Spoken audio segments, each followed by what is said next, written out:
My name is Brianna, and I welcome you to the Tales of Adventure, a D&D podcast like no other.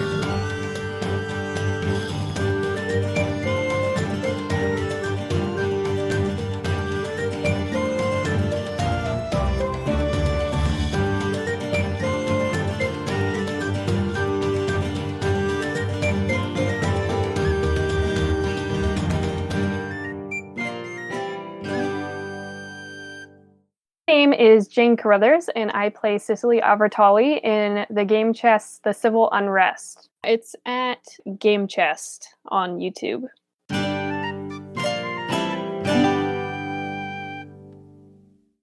That was a very impressive performance. I've never seen anything like it.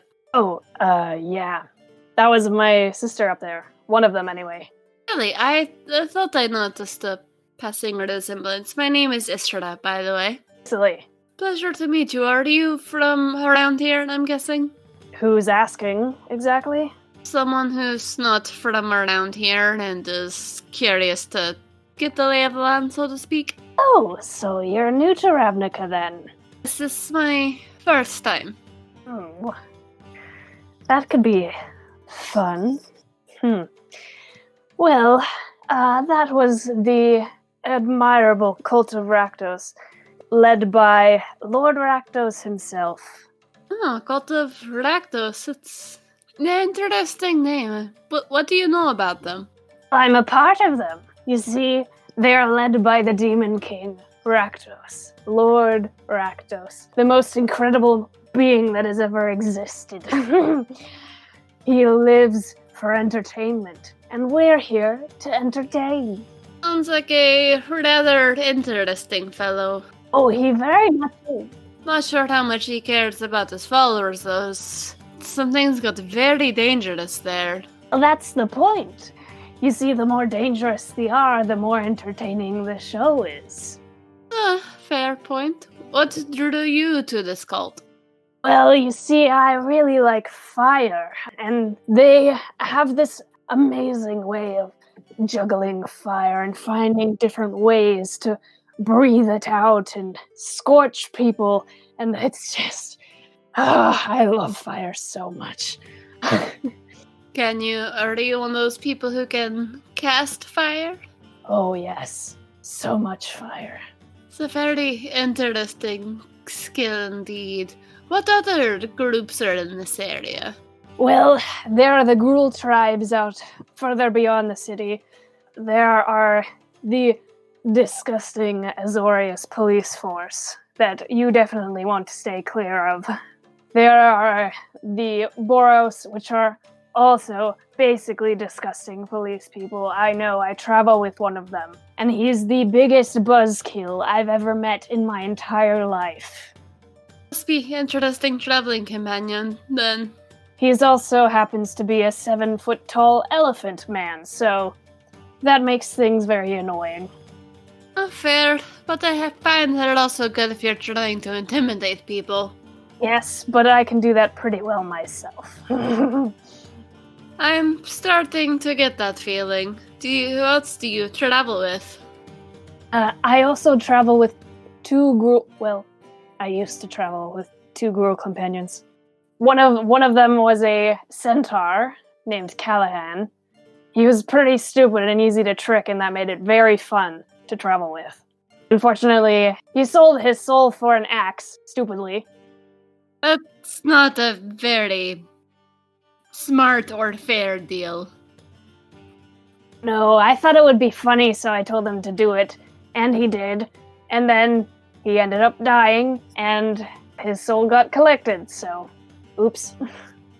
Yeah, it's not the most fortunate of outcomes. No, not really. Anyway, the other Gruul was a centaur named Fanis. He was my partner in crime. We would steal things. We tried to go and rob a jewelry shop the other day, and he ended up being too loud because he's a centaur, and we ended up accidentally shattering all the glass, and we basically ended up with just a bunch of wireframes glasses without any glass in them. But we looked pretty stylish in them, so... Guess you have to take pleasure in small victories. It was very fun. And I also travel with another Rakdos, although I would not even really call him a Rakdos.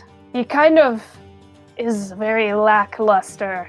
He doesn't really want to do performances or be crazy with me. He's kind of also a little bit of a buzzkill, and it makes me suspicious. He comes from an Azorius family, so I guess it kind of makes sense when you have a whole family of people with sticks up their asses that you would also have one. I'm curious, how did you come to travel with such a interesting variety of people who are so different from you?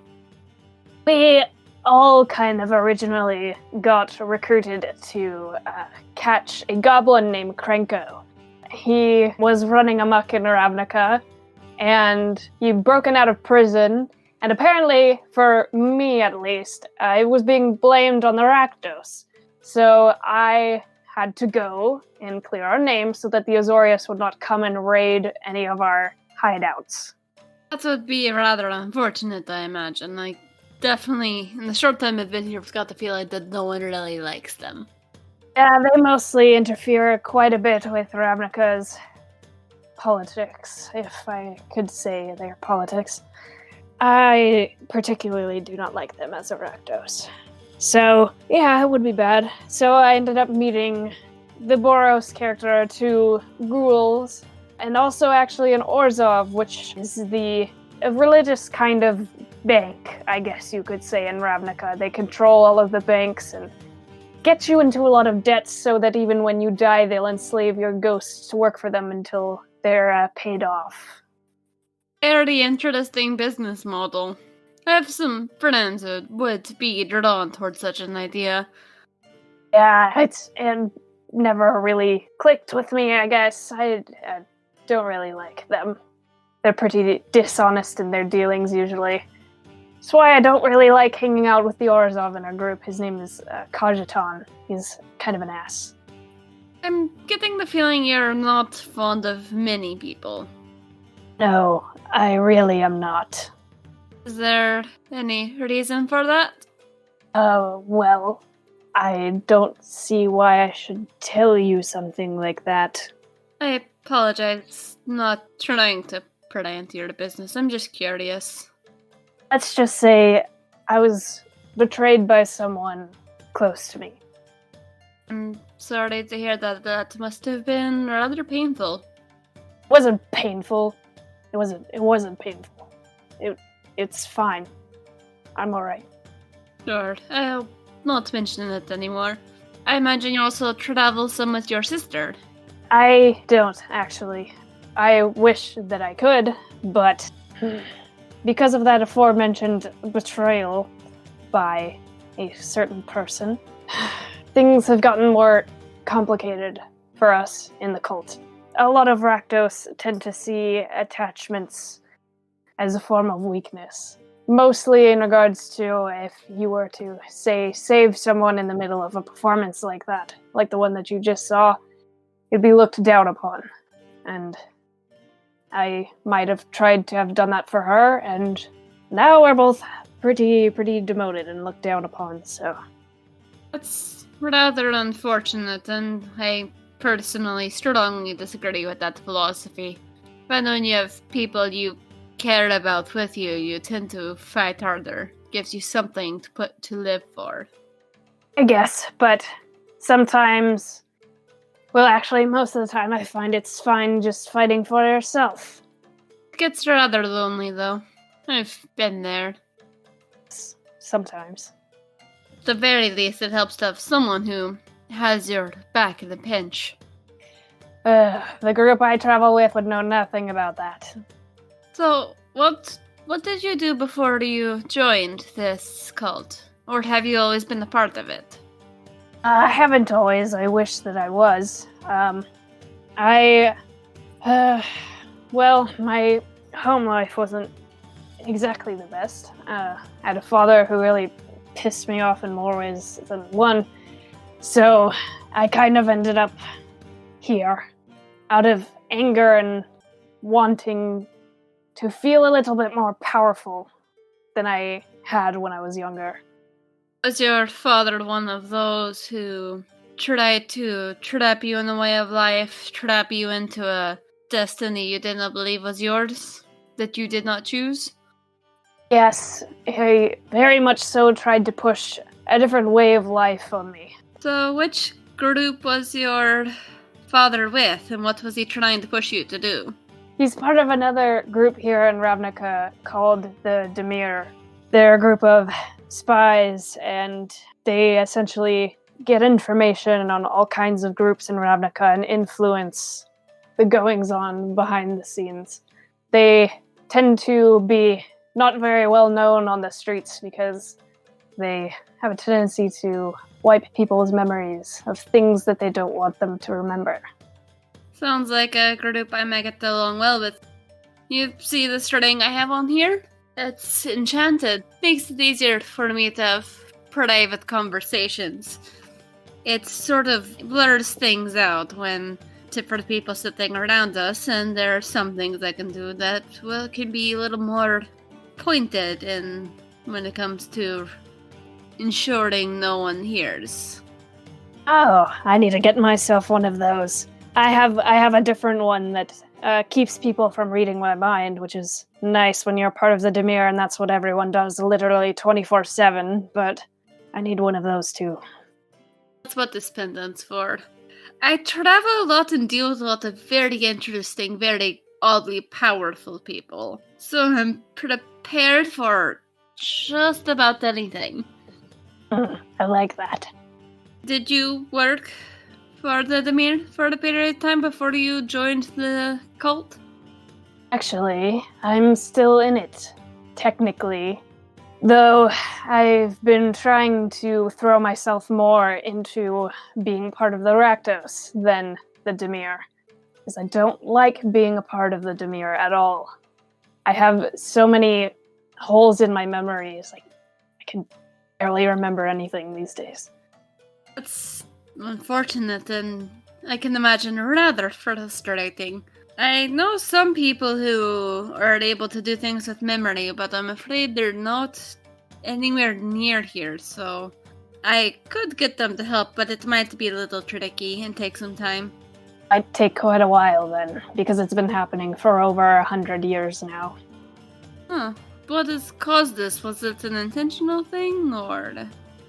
Well, when I was little, I grew up in the safe houses in the Dimir, and usually when you leave those without the proper protections on your mind, you get the last 24 hours of your existence erased, basically, from your memory.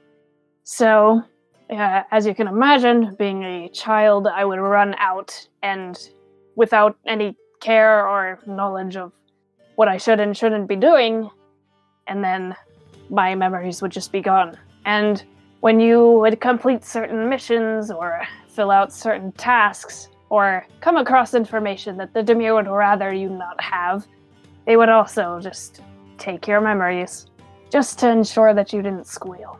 Well, that sounds like a very effective way of going about things. Can't say I necessarily agree with the methodology. There has to be a better way, and do they have no way to account for children being in houses? That just seems like it's not very well thought out. Oh, it's not. They think that they know so much and that they control this city or whatever.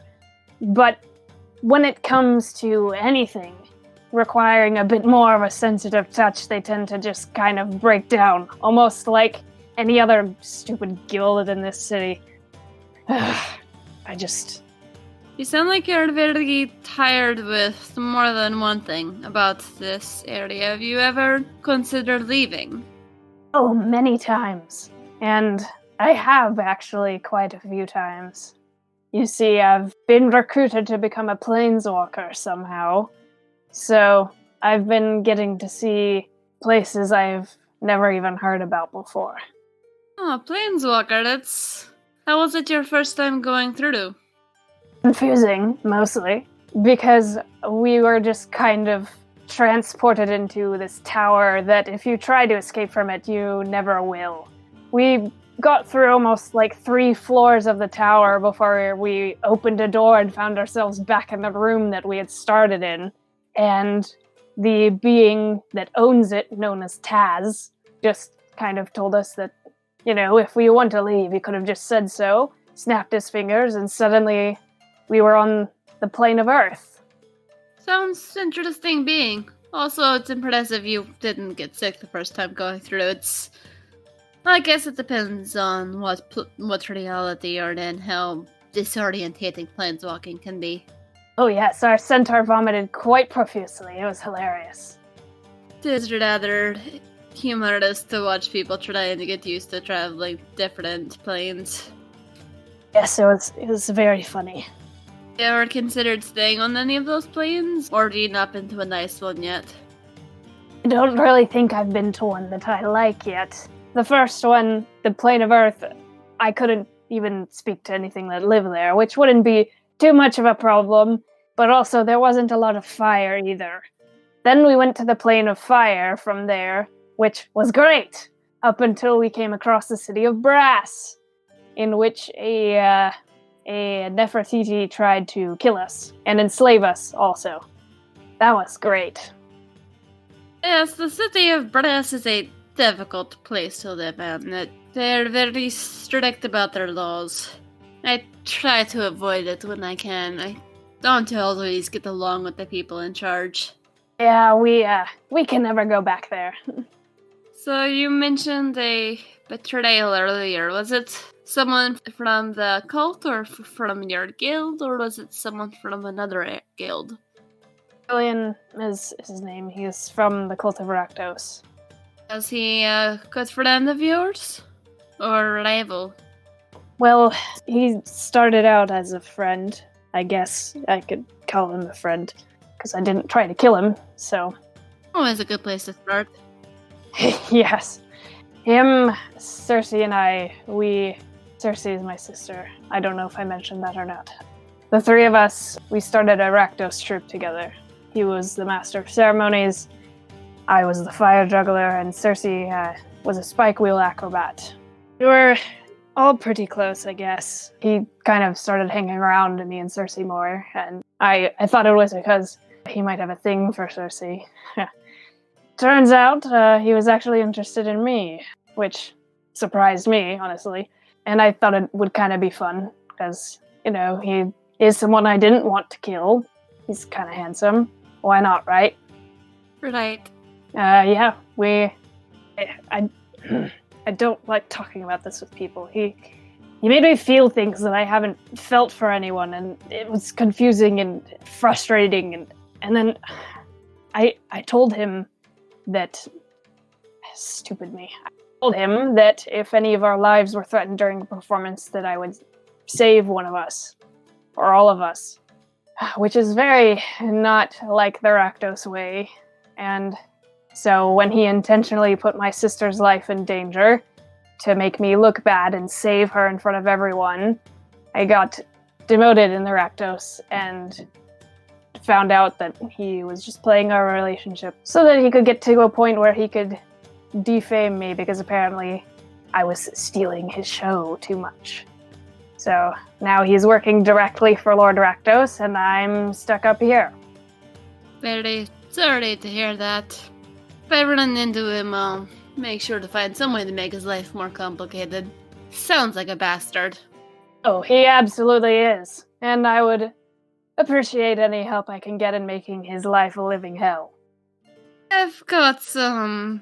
I guess you would call them imps or lower-level demons that owe me favors, and they really like it when I stick them to doing things like stealing people's food, or leaving rocks in their shoes. Just all the petty annoyances that can make one's life hell. Petty annoyances are the best. They really are. So are you trying to work your way back up in the guild? Yes, that's what I'm hoping becoming a planeswalker will do. There aren't many of those in Ravenica, and the ones that do exist are very high-ranking members of their own guilds.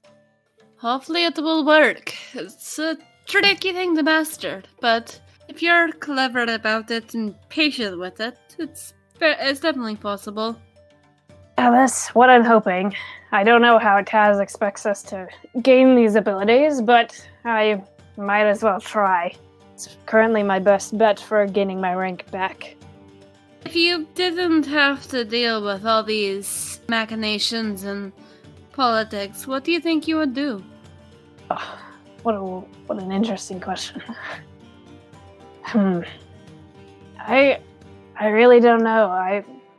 I'd probably honestly just keep performing in Rakdos, but pressure free, you know.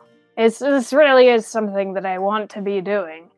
I enjoy the pain. It's all in the name of our Lord Rakdos, and I enjoy the fear that the performances inspire and the awe. It gets your blood rushing like nothing else. And it beats being on the other side of that fear and that awe. Oh, it definitely does. I can imagine it's quite a relief after growing up in the shadow of someone else's dreams for you.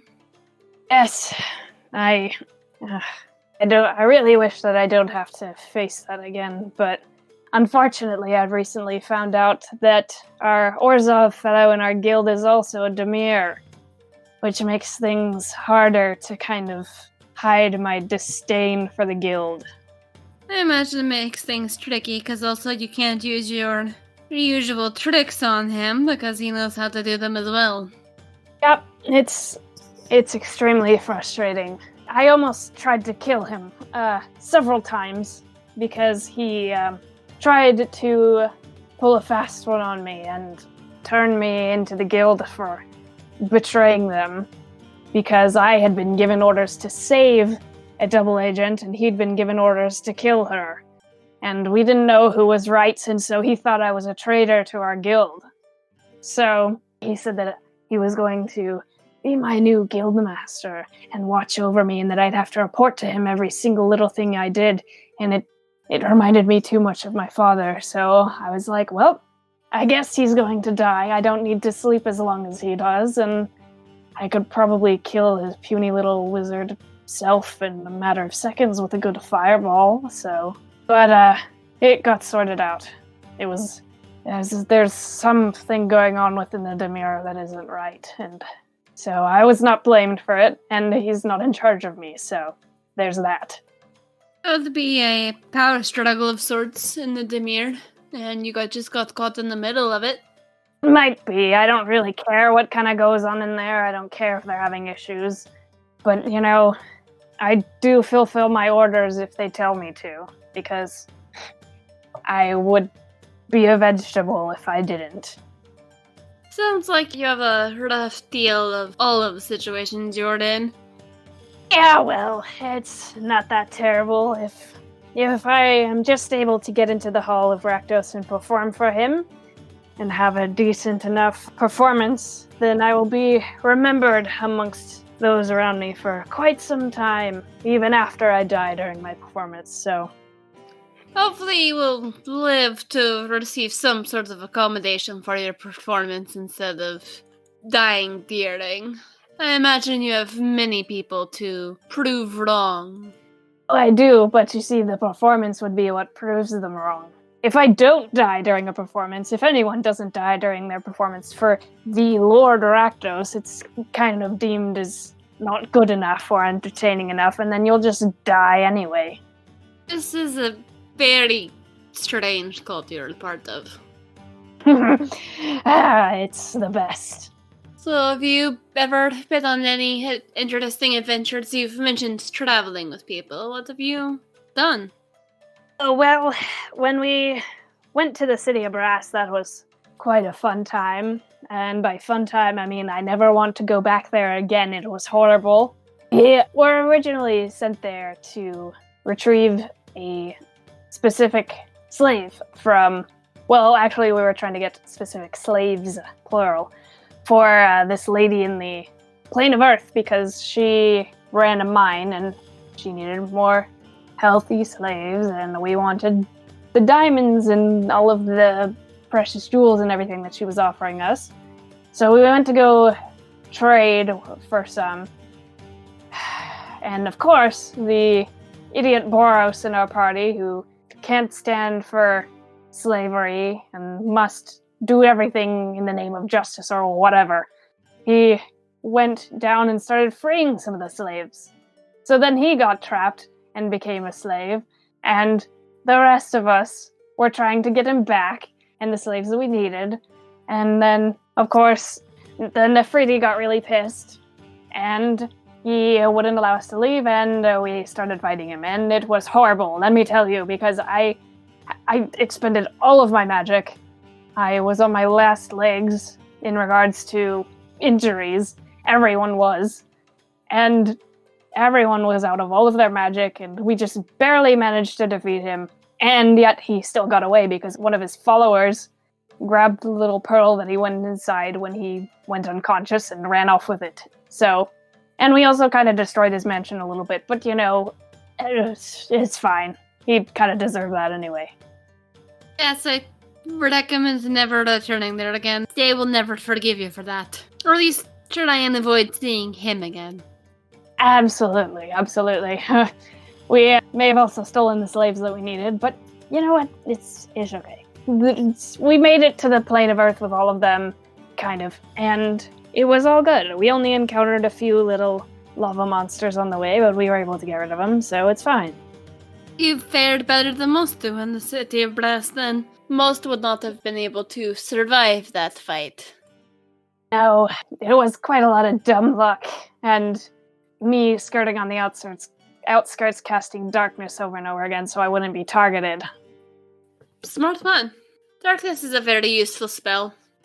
It is. I can actually see through it, so it's nice for me getting to use it because I can be in there and nobody will even know. Are your companions able to see through it as well? No. I use it all the time and then they get stuck in there like idiots and bumble around into each other. It's hilarious to watch. I guess when life is hard and you live in a place as chaotic as this, you have to find your entertainment wherever you can.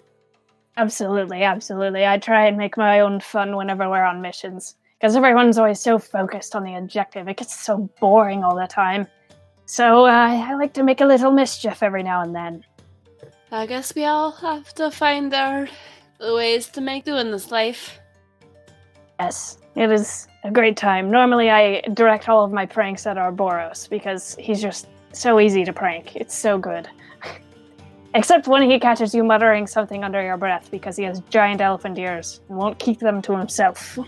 In his defense, I'm not sure how much control he has over his giant ears.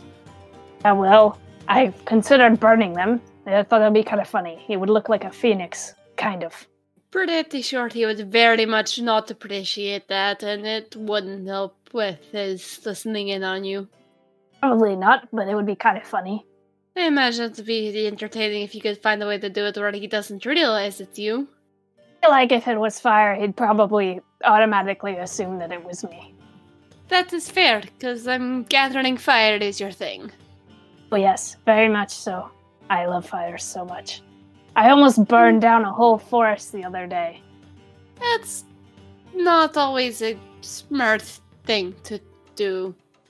I mean, we were being chased by a bunch of monsters, and I just so happened to cast Fireball in the middle of, a huge jungly forest area. It's fine. I guess if there's not much else in your arsenal, it's at least very effective. Oh, why exactly are you asking me all of this? It's mostly just out of curiosity, and like I said, I'm new to this area. I find it helpful to have someone that you can go to with questions, especially when you're trying to learn your way around. Guess so, but what happens if they're just lying through their teeth to you? I have my ways of seeing through the lies, and it's at least a good place to get a foothold. I'm going to be in this area for a while, and every connection's useful, and plus you seem like you've got connections to a couple of the groups. At the very least, I'll be able to ask questions, and I know some of the names of the big players in this area. Just a few. There are quite a few more guilds out there, some of them worse than others. So I've gathered it's typical in these areas. But as I said, I'm going to be here for a while, and I have my ways of making connections. Plus, I may know some people here. I'm not sure, or they know me. I've got a wide network, even though it is my first time here. You sound like a Dimir. There are some similarities, but I don't wander around trying to control things or assert my control as much as I'm keeping an eye on things in case danger arrives or something comes heralding, the end of the world or the giant war or anything of that sort. I like to kind of keep an eye, so if there's anything I can do to help, I can call in favors and so forth. It's, I guess, pretty alright. Speaking of potentially world-ending problems, perhaps you might like to know a few of the ones that we've encountered, and by a few I just mean one, and we don't really know what it means yet. But one of our members did see a vision of army of undead out in the desert that were blown to bits by a dragon, a very, very powerful dragon, and he didn't really get very good vibes from said dragon. We're a little bit concerned about what this all might mean, whether the dragon is good or bad, or what the undead are doing and where they came from, because it was a huge group of them and they just immediately got wiped out by a single dragon. Neither of those things is good, and as much as I appreciate visions like that, I always hate when they happen, because my life is about to be so much more complicated.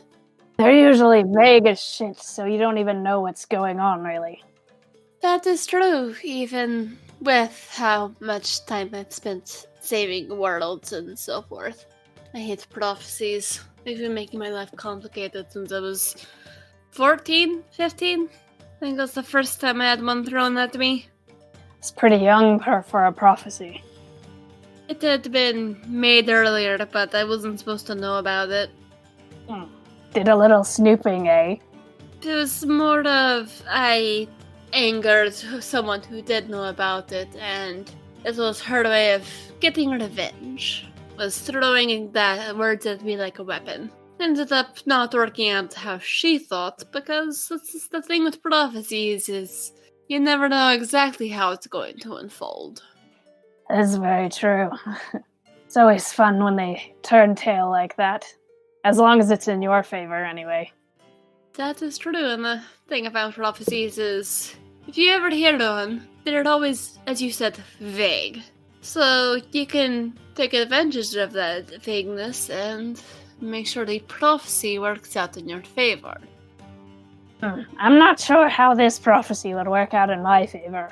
Maybe I'm the one who gives the dragon its fire that kills everything. That would be sweet. That would be rather nice. I don't think it's going to be that easy, but oftentimes knowing something is going to happen before it happens is a good way to make sure that it doesn't, or that it doesn't happen as poorly as it could. That is true. And as wonderful as this conversation has been, I'm afraid I must go. I see some people eyeing me. I'm afraid my reputation might precede me, so I'm going to disappear for now, but I'm sure we'll meet again. And maybe I'll be able to help you gain some respect and esteem with your guild. We'll see about that. I think the only way that you'd be able to do that was being a guest in one of my performances, and well, you kind of saw how that turns out for guests. Let's just say I'm much tougher than I look.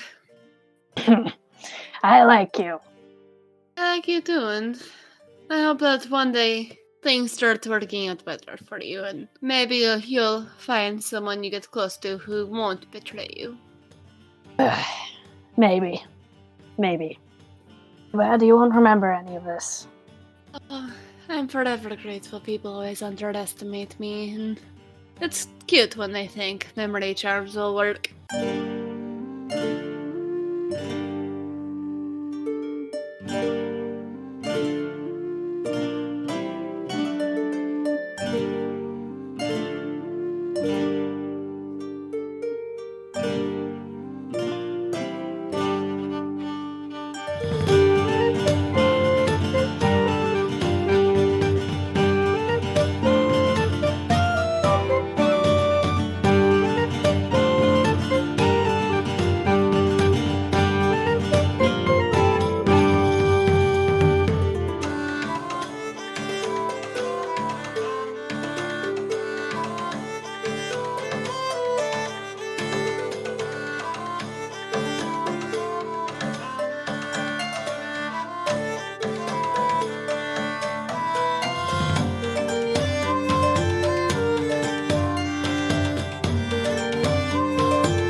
Tales of Adventure is directed and produced by me, Brianna Toiber, as part of Pseudonym Social, a creative podcast network. The music is by Patrick Chester of Chester Studios. To see more of his work, visit his website at chesterstudios.net. Find out more about Pseudonym Social by visiting our website at pseudonymsocial.wordpress.com. If you like what I'm doing and would like to support this podcast, please go to patreon.com/pseudonymsocial and choose one of the tiers connected to Tales of Adventure. You can also leave a review on iTunes to make our show easier to find for those who need it.